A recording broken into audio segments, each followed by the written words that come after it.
Want to know the best henna aftercare practices to get you a dark stain like this one? Well, keep watching. First off, you want to make sure to keep the henna on for a minimum of 6 hours. The longer, the better. Once it's fully dry, wrap it up in gauze or Mefix tape to help keep your henna intact. Or alternatively, you can use a lemon sealant spray that keeps your henna moist. The recipe is 2 parts lemon juice and 1 part sugar. After the recommended hours, chip off your henna with your hands or a very blunt knife.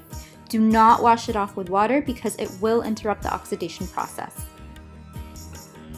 Your henna should be a bright pumpkin orange color at first. You want to preserve it by using a henna aftercare balm, or you can use baby oil or coconut oil instead. Once your skin fully absorbs the balm, boil a pot of water and place the body part on top of the steam. The trapped heat helps enrich your mehndi stain. In 36 to 48 hours, you should get a nice rich henna stain like this. Happy hennaing!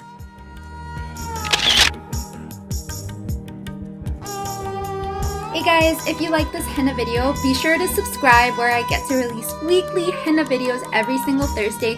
Make sure to like and comment, share with a fellow henna artist or henna enthusiast, and I will see you next Thursday.